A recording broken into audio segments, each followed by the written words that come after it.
सुबह का समय था। सूरज की हल्की हल्की किरणें गांव के छोटे छोटे घरों की छतों पर फैल रही थीं। राज अपनी दादी के पास बैठा था, जो अपने झूले पर बैठकर एक पुरानी किताब पढ़ रही थीं। उनके चेहरे पर मुस्कान थी, जैसे वे किसी पुरानी याद में खो गई हों। बेटा, क्या तुम्हें जादुई संगीत बॉक्स की कहानी याद है? दादी ने प्यार से पूछा। राज की आंखें चमक उठीं। हाँ दादी, आप हमेशा कहती हैं कि वह बॉक्स खुशी और शांति फैलाता था, लेकिन फिर वह गायब हो गया। क्या वह सच में असली था? दादी हल्के से हंस पड़ी। कुछ लोग इसे बस एक कहानी मानते हैं, लेकिन जो सच्चे दिल से खोजे, उसे असली खजाना जरूर मिलता है। राज के मन में जिज्ञासा उमड़ पड़ी। उसने ठान लिया कि वह उस जादुई संगीत बॉक्स को खोज कर रहेगा। उसने आसमान की ओर देखा, जैसे किसी अदृश्य संकेत का इंतजार कर रहा हो। अगली सुबह राज अपने छोटे से बैग में जरूरी सामान डालकर तैयार हो गया। उसने अपनी नीली स्कार्फ कंधे पर डाली और जंगल की ओर निकल पड़ा। जंगल घना और रहस्यमय था। पत्तियां सरसराती हुई एक मधुर संगीत की तरह लग रही थीं। जैसे जैसे वह आगे बढ़ा, उसे एक धीमी सी मधुर धुन सुनाई दी। वह चौंका, फिर धुन की दिशा में बढ़ने लगा। रास्ते में जुगनू चमकते हुए हवा में तैर रहे थे। एक छोटी गिलहरी पेड़ की डाल से कूदती हुई उसके पास आई और उछलते कूदते हुए उसे एक झील की ओर ले गई। झील के बीच में एक सुनहरा पेड़ खड़ा था, जो किसी चमत्कार से कम नहीं लग रहा था। पेड़ की ऊंची शाखा पर एक बूढ़ा उल्लू बैठा था। जैसे ही राज पास पहुंचा, उल्लू ने अपनी बड़ी बड़ी आंखें खोलीं और गंभीर आवाज में कहा, तो तुम जादुई संगीत बॉक्स की तलाश में आए हो? राज चौंक गया। हाँ, लेकिन आपको कैसे पता?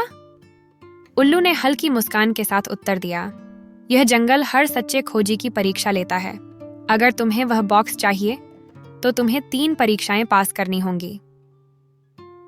राज ने उत्सुकता से सिर हिलाया। वह तैयार था। अचानक एक घायल चिड़िया राज के सामने गिर पड़ी। उसके पंखों में चोट लगी थी।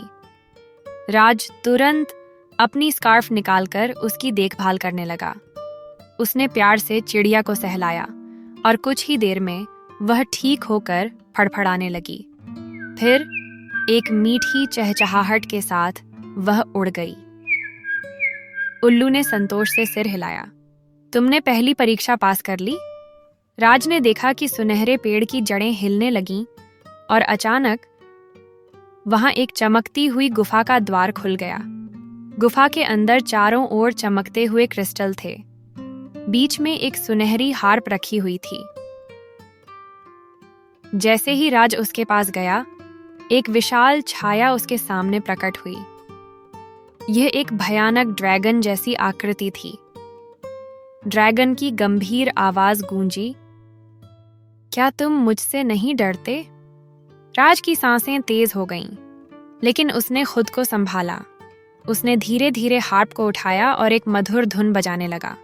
धीरे धीरे अंधेरा छटने लगा और वह डरावनी छाया गायब हो गई। उल्लू की आवाज फिर से गूंजी, तुमने दूसरी परीक्षा भी पास कर ली, अब आखिरी परीक्षा बाकी है। गुफा में एक पहेली गूंज उठी। वह क्या है जो हमेशा तुम्हारे साथ होता है, पर जिसे तुम पकड़ नहीं सकते?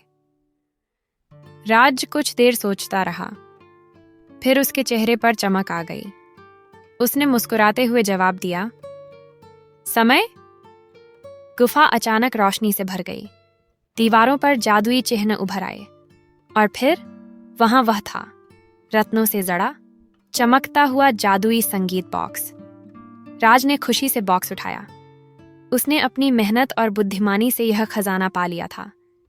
जैसे ही उसने बॉक्स की चाबी घुमाई, एक मधुर धुन वातावरण में घुल गई। पूरे जंगल में रोशनी फैल गई। पेड़, फूल और जानवर सब आनंद में झूमने लगे। राज खुशी खुशी अपने गांव लौटा।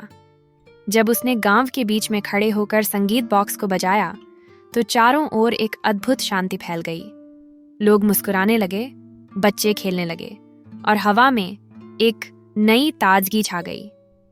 दादी ने प्यार से राज को गले लगा लिया। बेटा, तुमने साबित कर दिया कि सच्ची ताकत दयालुता, साहस और बुद्धिमानी में होती है। गांव वाले खुशी से झूम उठे। राज हमारा नायक है।